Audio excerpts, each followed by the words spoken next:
All in all, this was by far the most challenging Speed Champions conversion yet, and it actually surprises me that LEGO even thought that it was a good idea to try this car in a 6-stud wide build.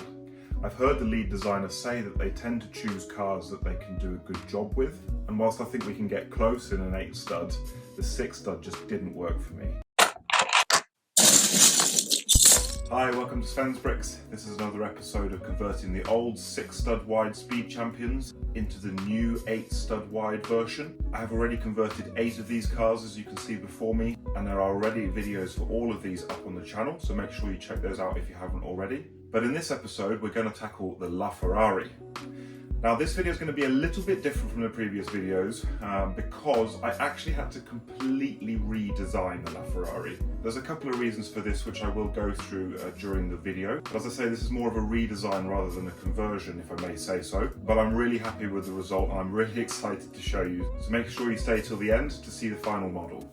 Firstly, I just wanted to take a moment to look at the original set. I actually never purchased this new when it was available because the car really doesn't look like the real LaFerrari. The real car has a much more angled front end, and LEGO just weren't able to come close enough to that in the 6-stud wide form. The front here is just way too square, so I figured if I'm going to convert this to 8 studs, I need to take the opportunity to try and make that more accurate. Had I simply added in 2 studs into the middle, it would have looked even more square at the front and even less excusable because of the larger scale. Just to show you how much of a redesign this actually became, these are the additional pieces that I needed to use. I ended up borrowing a few pieces from the F8 Tributo, and I also kept 2 or 3 of the design elements from the original set. But otherwise this is a totally original build. And the reason I'm using this chassis piece is because I did try it with the one that allows you to put 2 minifigures inside, but that one didn't allow me to put a minifigure in at the same time as it being low enough to the ground. So I had to make a compromise here, when ideally I would prefer to have the possibility of having 2 minifigures inside. From here I'm using my usual workaround for the wheelbase, which is a 6x2 plate and a couple of these Technic bricks. That one then sits directly under the middle here. And then we copy the original design for the sides with a couple of these snot brackets on either side. We're then reinforcing that a little with a couple of 2x3 plates and a 2x4 plate on top there, and adding in a couple of 1x2 bricks at the front here. Now the colour of this internal section doesn't matter so much as you won't see it anyway. From there we can actually already add our wheel arches. We can move over the steering wheel and the black plates just behind there. This does expose a couple of holes in the chassis there, so we're going to cover that up with these 1x2 slopes. Add a couple of L-shaped plates for reinforcement into the corners there, and move over the original set's dashboard in the form of this 2x2 slope. I'm going to add in a couple of cheese slopes on the side here, as well as 1x1 tiles, before doing a bit more on the sides, with black upright ones on top, and a couple of 1x4 plates covering up the holes at the back of the chassis. From here I'm just going to add in a couple of round black studs on either side, as well as moving over our backrest for our minifig, and we can then move on to the back wheelbase. This one also gets a couple of 1x4 plates for reinforcement, and then whilst we're at it we're going to add in a 1x2 brick just behind the seat there. Now for the sides of the car we're going with a similar design but not an exact copy, so we're going to start by putting a 1x4 tile at the front in the middle there and join that up with an L-shaped plate at the back. I'm actually quickly going to add in a couple more of these bracket pieces, because why not? So I extended the middle of the car by 1 stud, and I actually extended the front by another stud as well. So this meant that I had to get in 7 studs in between the wheels, and I achieved this by using one of these 1x1 bracket pieces, as well as the 6 from the original set, and then placing a 1x1 tile on the end of each one. I then simply moved over the angled plate, added in a 1x3 tile, and a cheese slope to each side. And those are then easily added to the side of the model. And we'll then move on to the top half of the door, which is going to be created using a 1x4 plate, a 1x1 tile, and the original sloped part,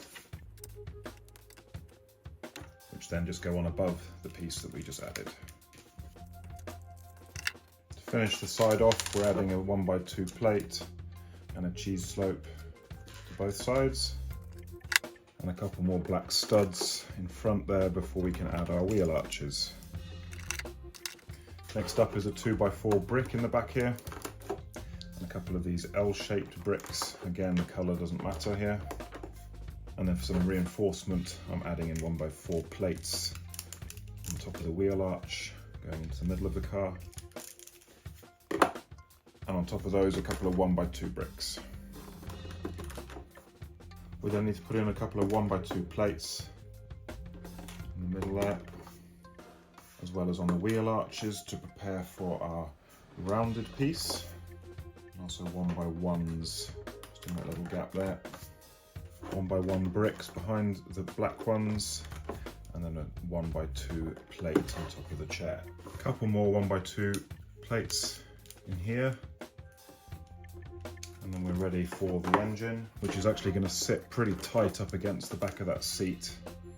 And then for extra strength, a couple more L-shaped plates, a little headrest to cover up that engine, and 2x2 plates on the back there behind the wheel arches.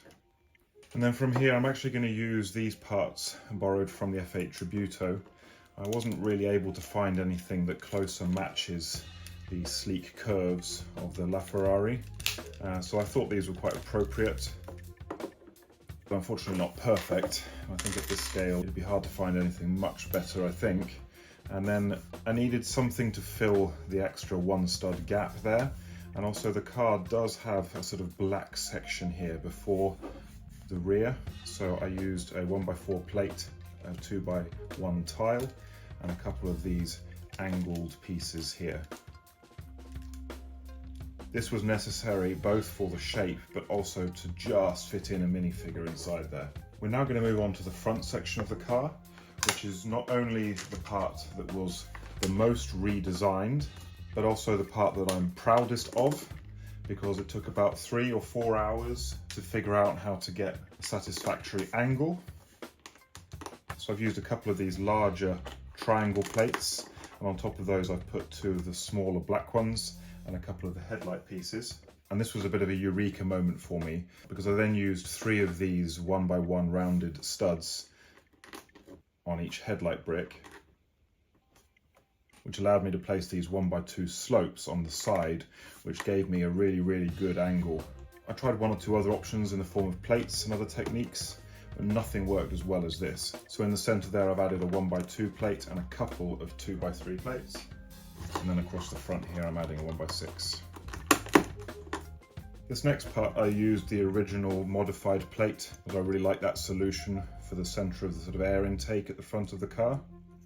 And I've added a couple of the smaller red triangle pieces and a 1x2 plate. And then I borrowed the 2x2 slope from the F8 Tributo for the very front.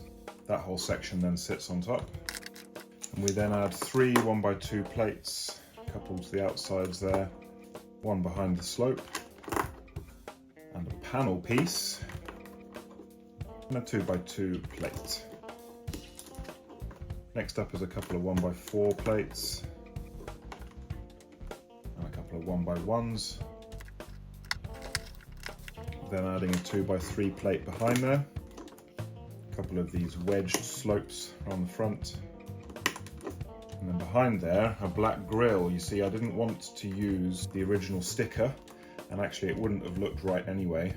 So I tried to recreate this using pieces. Hopefully you'll see what I was going for once I'm done. Got a couple more of these sloped wedge pieces here.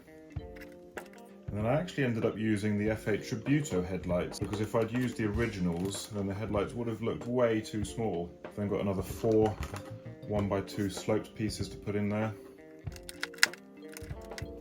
and 2x2 slopes at the back here. Finishing off with a 1x4 plate. just realised we need to add in a couple of studs on either side in there before we're then able to move our entire front section over. And that, I think, is looking pretty nice. Next up we have our window. This is pretty simple. I used one of these hinge parts and an ingot piece on the top there. That then sits one stud behind the engine and is able to angle down and fit into that gap pretty perfectly. This next part is stolen directly from the original build. So a couple of round studs there with a 1x2 plate on either side. We can then put our rounded sloped pieces over the top of the wheel arches before adding on the rear lights, which are built up like this. Also literally just pulled off the original set.